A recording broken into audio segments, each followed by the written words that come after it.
So hello friends, तो कैसे हैं आप लोग। तो आज हम इस वीडियो में जानेंगे मोल के बारे में। किसके बारे में जानेंगे? मोल। आईडी तो डाली नहीं यार। मोल के बारे में, ठीक है। तो देखते हैं मोल क्या होता है। तो देखिए, मोल को समझने के लिए सबसे पहले हम कुछ चीजें मैं आपको बताता हूं जो आपको ध्यान में रखना है, जो मैं बोलने जा रहा हूं, ठीक है। उसको आपको ध्यान से सुनना है कि मैं क्या बोलने जा रहा हूँ। ये मैंने कुछ चीजें लिखी है, उसको मैं एक्सप्लेन कर रहा हूँ। तो देखिए क्या है, ये क्या लिखा है, गोल्ड, सिल्वर एंड कॉपर। अगर गोल्ड, सिल्वर और कॉपर का आप 1 मोल निकालो, अगर किसी ने कह दिया कि गोल्ड, सिल्वर और कॉपर का 1 मोल कितना होगा, ठीक है, तो आपको क्या बोल देना है कि इनका 1 मोल कितना होगा, 6.02223 एटम्स के बराबर। मतलब गोल्ड, सिल्वर और एटम का 1 मोल की वैल्यू कितनी होगी आपकी, इतनी वैल्यू होगी। तो इससे आपको ये भी पता लग गया होगा कि इस गोल्ड में इतने एटम्स होंगे, इतने एटम्स, ठीक है, इतने एटम्स इस 1 मोल में होंगे। अगर हम गोल्ड की बात करें तो इतने एटम्स किसके होंगे, गोल्ड के होंगे, और इसी को 1 मोल हम कहेंगे। मतलब 1 मोल इसका इज इक्वल टू इतने एटम। उसी तरीके से सिल्वर में इतने एटम्स होंगे, उसी को उसका 1 मोल कहते हैं, ठीक है। कॉपर में इतने एटम्स होंगे, उसका 1 मोल कहते हैं। तो इससे आपको ये समझ में आ गया होगा कि ये इज इक्वल टू क्या हो सकता है। अगर हम सिर्फ इसकी बात करें तो 1 मोल ऑफ गोल्ड कह सकते हैं कि नहीं कह सकते हैं, बताओ। तो 1 मोल ऑफ गोल्ड कितना हो गया, इतना हो गया। या फिर अगर आप इसकी बात करें तो क्या बोलेंगे, 1 मोल ऑफ सिल्वर कह सकते हैं कि नहीं। या फिर अगर आप ये निकालना चाहे तो ये निकाल लीजिए, तो क्या कह देंगे हम, 1 mole of what is that, copper. तो आपको किसी ने पूछ दिया कि 1 मोल ऑफ गोल्ड क्या होगा, तो आपको बोलना है 6.022 मल्टीप्लाई 10⁻23 एटम्स। और अगर इसी तरीके से 1 मोल का सिल्वर का पूछ दिया तो भी आप यही बोलोगे, 1 मोल ऑफ कॉपर का पूछ दिया तो भी आप यही बोलोगे। इतना समझ में आया, ठीक है। तो अब इसके आगे देखते हैं क्या बताना चाह रहा हूं मैं, ठीक है। आगे देखते हैं। तो आपको क्या समझ में आया, आपको यह समझ में आया कि किसी का भी आप 1 मोल निकालते हो। अच्छा, ये सब आपके क्या कहलाएंगे, ये सब आपके क्या कहलाएंगे, एलिमेंट्स, राइट। एलिमेंट्स कहलाएंगे, क्योंकि सिर्फ गोल्ड की बात हो रही है, सिर्फ सिल्वर की बात हो रही है, सिर्फ कॉपर की बात हो रही है, ठीक है। तो एलिमेंट्स कहलाएंगे। तो एलिमेंट्स किससे मिलके बने होते हैं, एटम से मिलके बने होते हैं। एटम क्या होता है, सारा का सारा, all atoms are what, identical. होता है कि नहीं होता, पहले ये बताओ, आइडेंटिकल होता है ना। इतना समझ में आ गया। तो इस गोल्ड में एटम्स होंगे, कितने एटम्स होंगे, 6 पॉइंट, देखिए यहां पे लिखा है ना, 6.022 मल्टीप्लाई 10⁻23 एटम्स होंगे। कितने, 1 मोल की अगर हम वैल्यू निकालेंगे इसमें, इसकी अगर गोल्ड की गोल्ड की अगर 1 मोल की वैल्यू अगर पूछेंगे क्या है, तो आपको क्या बोलना है कि इतनी है वैल्यू। इतना समझ में आया। देखिए कंफ्यूजन होगी, सब क्लियर कर देंगे, ठीक है। तो अब हम इसको मिटाते हैं, ठीक है, मिटा दिया। अब हम बात करते हैं इसकी। यहां पे देखिए ये केमिकल फॉर्मूला लिखा हुआ है ना ये। अब देखिए, जैसे कि मान लीजिए हाइड्रोजन की बात करें, हाइड्रोजन का 1 मोल कितना होगा, इसके बाद कार्बन का 1 मोल कितना होगा, और सोडियम का 1 मोल कितना होगा। मैं ये 3 ले रहा हूं। अच्छा भाई ये बताइए, मैंने सिर्फ 3 क्यों लिया और ये 2 क्यों नहीं लिया साथ में, क्योंकि ये तीनों क्या है, एक एलिमेंट के रूप में यूज होंगे, एक पर्टिकुलर एटम है ये, है ना। हाइड्रोजन एक पर्टिकुलर एटम है, ये एक पर्टिकुलर एटम है और ये एक पर्टिकुलर एटम है, लेकिन ये कोई पर्टिकुलर एटम नहीं है, इसको हम कहते हैं कंपाउंड। इतना तो पता चल गया, ये दोनों क्या है, कंपाउंड है, और ये तीनों क्या है, एटम्स हैं, अलग अलग एटम्स। सर अलग अलग क्यों?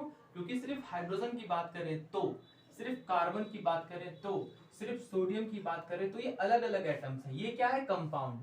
तो कंपाउंड क्या होता है, आपका एटम से मिलके बनता है, दो या दो से अधिक एटम से मिलके बनता है।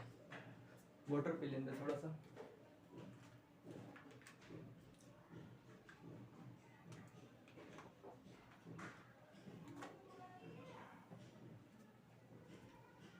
समझ में आया आपको? ठीक है, अच्छा तो मैंने ये समझाया अभी, अभी देखिए बहुत अच्छे से समझ में आ जाएगा आपको। तो अगर आप सिर्फ इन सब एटम्स की बात करें, इन सब एटम्स का, तो इनका 1 मोल कितना होगा, इनका 1 मोल कितना होगा, सेम होगा, ठीक है, इनका 1 मोल कितना होगा, सेम 0.6.022 मल्टीप्लाई 10 पे पावर 23, 10 पे पावर 23। ये क्या होगा, हाइड्रोजन का, ये क्या होगा, हाइड्रोजन का 1 मोल का वैल्यू होगा, ठीक है, हाइड्रोजन का 1 मोल का वैल्यू होगा, इतने एटम्स आप बोल सकते हो, कोई दिक्कत नहीं होगा। अब आप ये सोच रहे होगे सर ये तो अकेला एटम है, अकेला एटम है, लेकिन बेटा अकेले एटम की बात नहीं कर रहे हम बात कर रहे हैं हाइड्रोजन एलिमेंट के, हाइड्रोजन एलिमेंट के 1 मोल की बात कर रहे हैं अभी हम। ये सेपरेट है ना, सबसे अलग है ये, तो हाइड्रोजन इतना ही बड़ा एक ही होगा, ये तो पक्का नहीं है ना, है ना। तो हम किसकी बात कर रहे हैं, यहाँ पे किसकी बात कर रहे हैं, हाइड्रोजन में 1 मोल की वैल्यू कितनी होगी तो आपको ये बताना है, कार्बन में 1 मोल की वैल्यू कितनी होगी तो आपको ये बताना है, सोडियम में 1 मोल की वैल्यू कितनी होगी तो आपको ये बताना है। अब एक चीज याद रखिएगा कि ये एक सिंगल नहीं है, ये कार्बन का मतलब पूरा कार्बन, एक बड़ा सा कार्बन होगा, कोई बहुत सारा कार्बन, उसमें से अगर हम 1 मोल की वैल्यू की निकालें तो उसका ये आंसर होगा, सोडियम में 1 मोल की वैल्यू निकालें तो इसका ये आंसर होगा। तो हम कह सकते हैं, अगर देखो ध्यान से सुनना, बहुत सिंपल तरीके से बताऊंगा, अगर हम हाइड्रोजन की बात करें, अगर किसी ने कह दिया, आपसे पूछ लिया कि बताइए भैया हाइड्रोजन के 1 मोल की वैल्यू कितनी है, तो आप ये लिख देना, atoms of hydrogen, simple simple, ठीक है।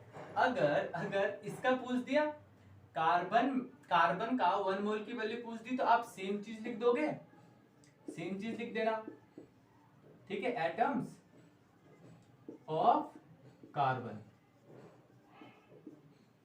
ठीक है। अगर आपसे सोडियम का पूछ दिया, ठीक है, तो सोडियम का 1 मोल की वैल्यू 6.022, सेम चीज, एटम्स ऑफ सोडियम। बताओ कोई दिक्कत नहीं, कोई दिक्कत नहीं है।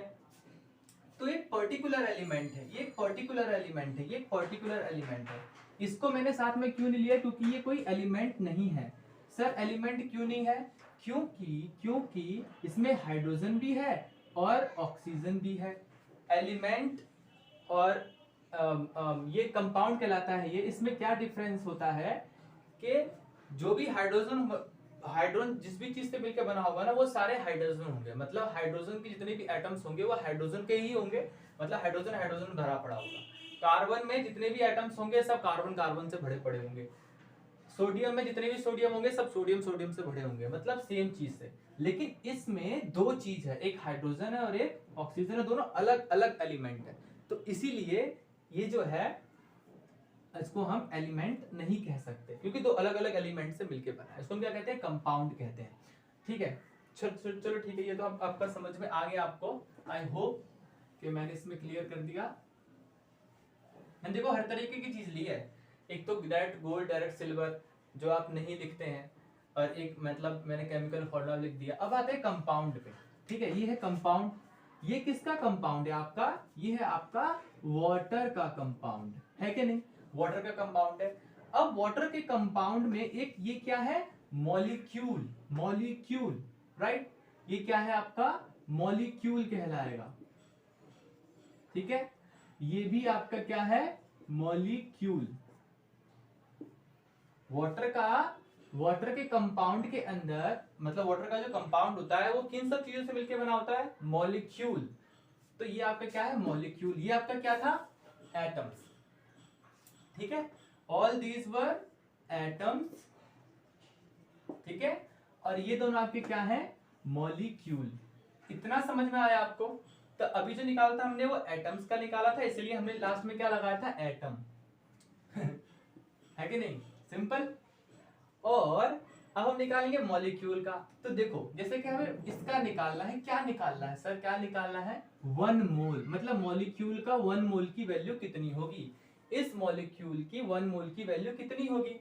तो आपको क्या करना है, सेम नंबर लिख देना, ये वाला सेम नंबर। तो कितनी है, 6.022 मल्टीप्लाई 10 पे पावर 23।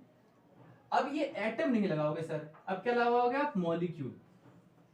क्लियर हो रहा है ना, क्या लगाओगे आप, मॉलिक्यूल। क्यों, क्यों सर, क्योंकि ये मॉलिक्यूल है ना, ये दोनों मॉलिक्यूल है, ये मॉलिक्यूल है, ये वाटर का मॉलिक्यूल है, कार्बन डाइऑक्साइड का मॉलिक्यूल है, ठीक है। तो अब आप क्या लगाओगे, मॉलिक्यूल, मॉलिक्यूल लगा दिया, मॉलिक्यूल्स ऑफ H2O, बस इतना ही लिखना था सर, क्योंकि यहाँ मॉलिक्यूल लिखने से कोई फायदा नहीं है, ठीक है, क्योंकि ये आपको पता है कि मॉलिक्यूल, अच्छा समझने के लिए आप लिख दो, कोई दिक्कत नहीं है, पर मॉलिक्यूल लिखने से कोई फायदा नहीं है। तो यहाँ पे H2O क्या निकला है आपका सर, ये आपका क्या निकला है, मॉलिक्यूल। ये क्या है आपका, 1 मोल, 1 मोल ऑफ किसका, H2O, H2O, मॉलिक्यूल लिख दो यहाँ पे, मॉलिक्यूल।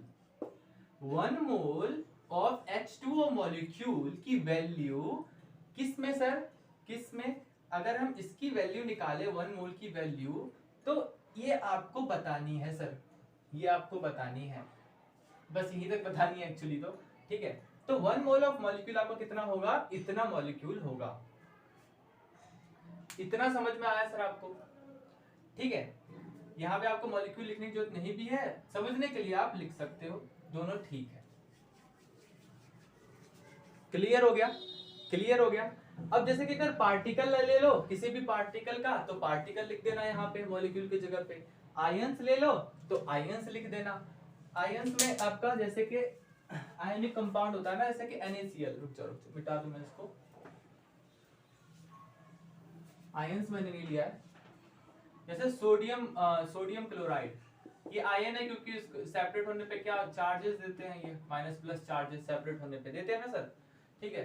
तो अब हम इसका निकालेंगे, कुछ नहीं करना है सर, सेम चीज की वैल्यू लिख दोगे। तो 1 मोल मैं यहाँ पे लिख देता हूँ, 1 मोल किसका निकाल रहे हैं आप, अब सोडियम क्लोराइड का। ये क्या है, एक आयनिक कंपाउंड है सर, आयंस है ये, मान लो आयंस लिख लो या आयनिक कंपाउंड लिख दो सर,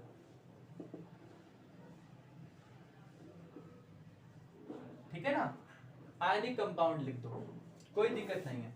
लेकिन अगर आप सोडियम क्लोराइड का क्या निकालोगे, 1 मोल, तो आपको नंबर सर सेम लिखना है, नंबर सेम लिख दीजिए,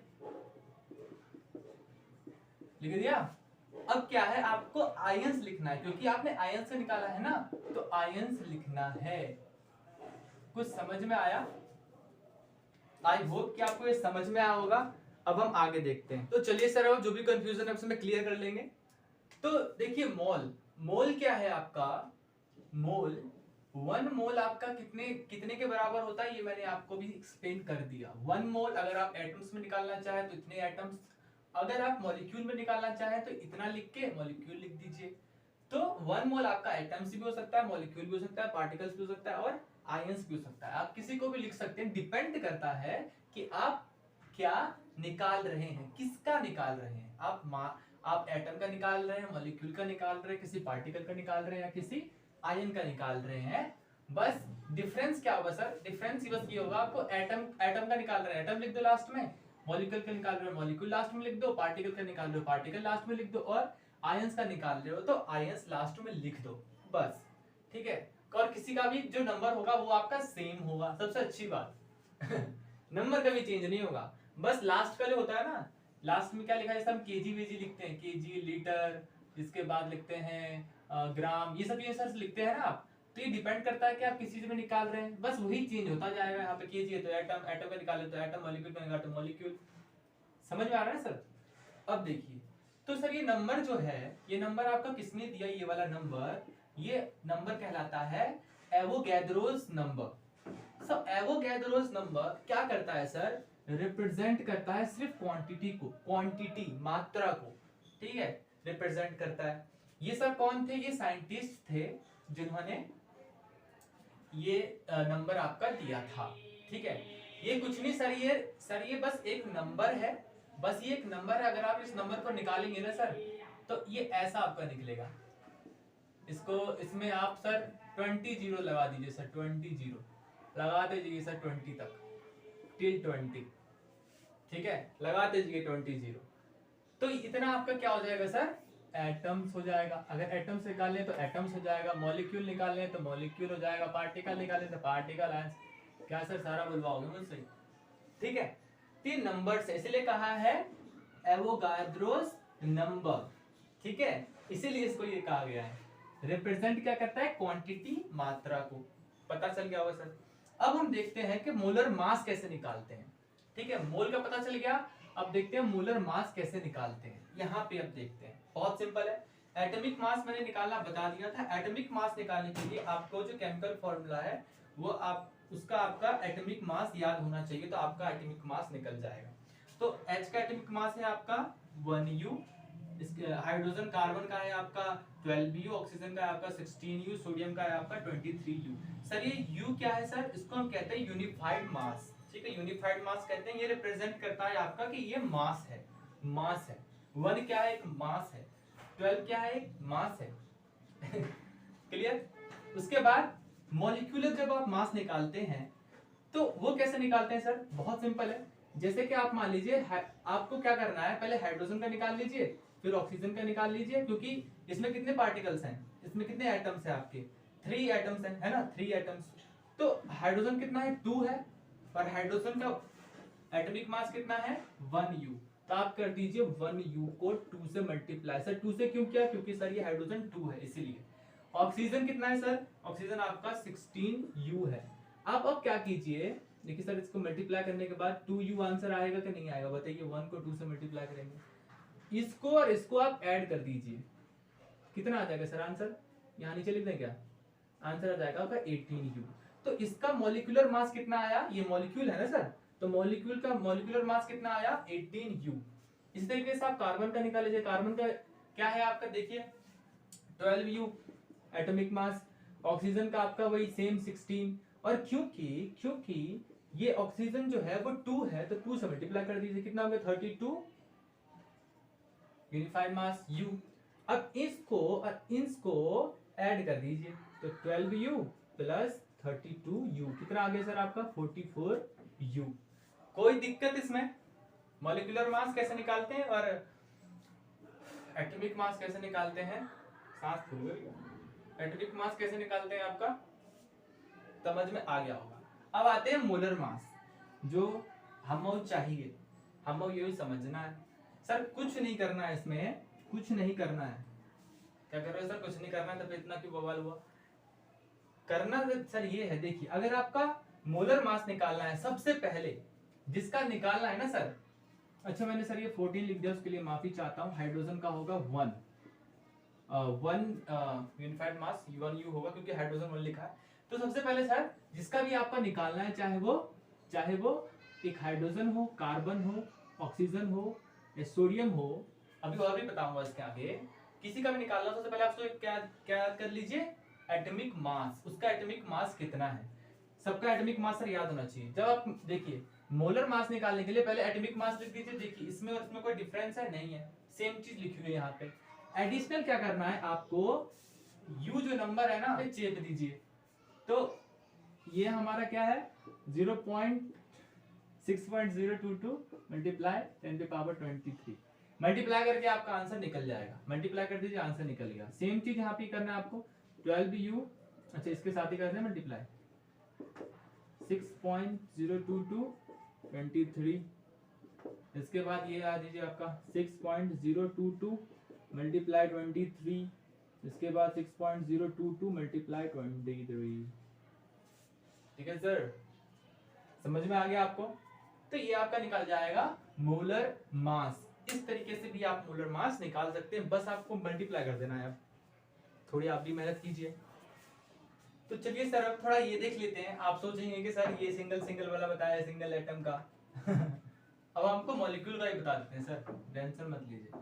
तो मॉलिक्यूल का क्या करेंगे सर? सेम चीज करना है आपको। सबसे पहले आप इसका क्या निकाल लीजिए, मॉलिक्यूलर मास, क्योंकि ये मॉलिक्यूल है तो मॉलिक्यूलर मास निकालेंगे। तो इसका मॉलिक्यूलर मास कितना होगा आपका 18U। इसका मॉलिक्यूलर मास कितना होगा आपका 44U। सर वही चीज है जो पीछे लिखा था आपने, वही चीज है। तो इतना लिखने के बाद आपको कुछ नहीं करना है, ये चीज लिख देनी है, ये चीज लिख देनी है, मतलब मल्टीप्लाई कर देना है। इसमें मल्टीप्लाई कर दो 6.022 23, इसमें मल्टीप्लाई कर दो, जो आंसर आएगा सर वो इसका क्या निकल जाएगा, मोलर मास। ये सब क्या कहलाएगा सर? अब इसका molar mass, that is molar mass, molar mass, molar मास। ये भी मोलर मास, ये भी मोलर मास। ये आपका क्या निकल गया, मोलर मास। क्यों? क्योंकि आपने मोल का यूज किया है सर, 1 मोल की वैल्यू यूज की है, इसलिए इसको मोलर मास कहेंगे। तो सर चलिए कुछ और भी चीजें हैं बता देते हैं आपको, मजा सा आ जाएगा आपको देखने में। देखिए तो आपको ये तो समझ में आ गया होगा मैंने क्या लिखा है, सबकी क्या लिखी है, mass, atomic mass, atomic mass, atomic mass, atomic mass, ना ना ना, मॉलिक्यूलर मास, मॉलिक्यूलर मास। सोच रहे थे सबको एटॉमिक बोल देंगे, ठीक है। तो सबका मास निकाला है हमने, इसका इसका इसका सबका मास निकाल दिया, ठीक है। तो मोलर मास निकालने के लिए क्या करना होता है हमें? कुछ नहीं सर, इसको मल्टीप्लाई कर देना होता है। इतना समझे सर? इसको मल्टीप्लाई कर दो 100 से, फटाफट कर रहे हैं, रुक जाओ थोड़ा सांस लो। एक और दिया, इसको भी हम कर देते हैं, 100 कर देते हैं, आप भी का याद रखोगे।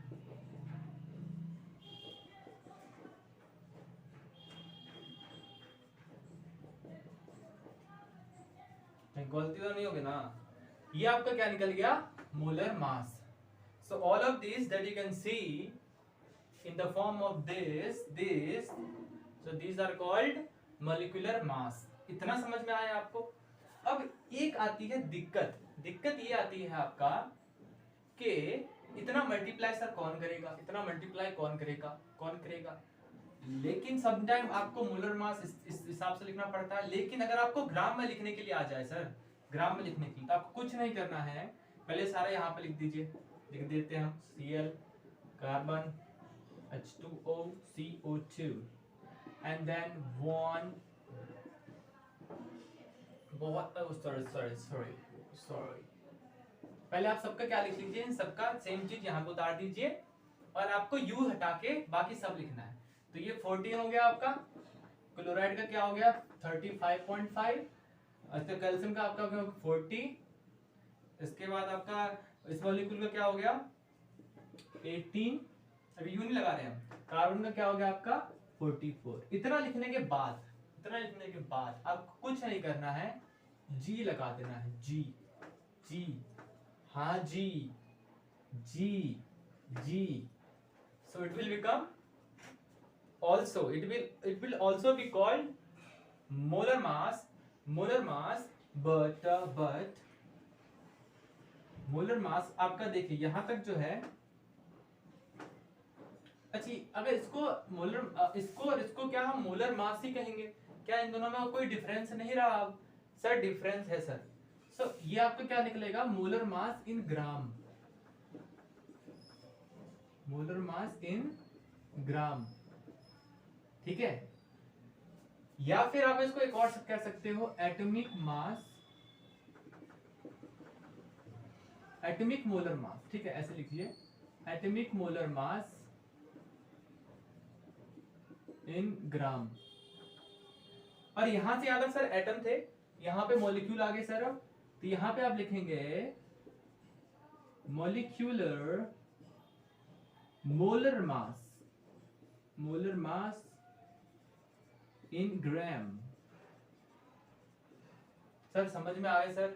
Molecular molar mass in gram आप ऐसे बोलेंगे, देखिए मोलर तो जुड़ा हुआ है ना सर सब में, बस एक चीज आपको याद रखनी है, क्योंकि आपने मॉलिक्यूल का निकाला है तो मॉलिक्यूलर मोलर मास, और क्योंकि आपने किसका निकाला सर, एटम का निकाला, तो एटॉमिक मोलर मास इन ग्राम। ठीक है, इस तरीके से आप कह सकते हैं। ठीक है, अच्छा अब यहाँ पे भी सर थोड़ा याद रखिएगा, देखिए क्योंकि यहाँ से यहाँ तक एटम्स है और यहाँ से यहाँ तक मॉलिक्यूल है, तो आप यहाँ पे क्या कहेंगे, molar mass of atom, molar mass of molecule. इसको ध्यान में रखते हुए मैंने आपको याद दिला दिया। सो आई होप ये आपको वीडियो समझ में आई होगी। अगर आपको कहीं पे कोई दिक्कत लगे, कुछ ऐसी चीजें जो मैं भूल गया हूँ, ना बताई हो, या फिर कोई भी प्रॉब्लम हो, तो आप मुझे कमेंट करिए, मैं उसको क्लियरिफाई करने की कोशिश करूंगा, आपको समझाने की कोशिश करूंगा। वंस अगेन हो सकता, अगर ऐसा कुछ सिंपल होगा तो मैं तो कमेंट में ही बता दूंगा, अगर नहीं तो मैं उसको नेक्स्ट वीडियो में बताने की कोशिश करूंगा। और हाँ, इसके नेक्स्ट वीडियो में मैं इसके न्यूमेरिकल सॉल्व करूंगा, ज्यादा नहीं, 10-15 मिनट की वीडियो बनाऊंगा, न्यूमेरिकल सॉल्व कर दूंगा, तो इसको मतलब कंटिन्यू रखिएगा। और आपको फिर उसे क्लास 9th का है, ये तो आपको पता ही होगा, क्लास 9th का है, और शायद ये पार्ट 9 है जो मैं अभी अपलोड करने जा रहा हूँ। तो तब तक के लिए thank you, goodbye, have a great day. बहुत बात हो गई, फिर मिलते हैं।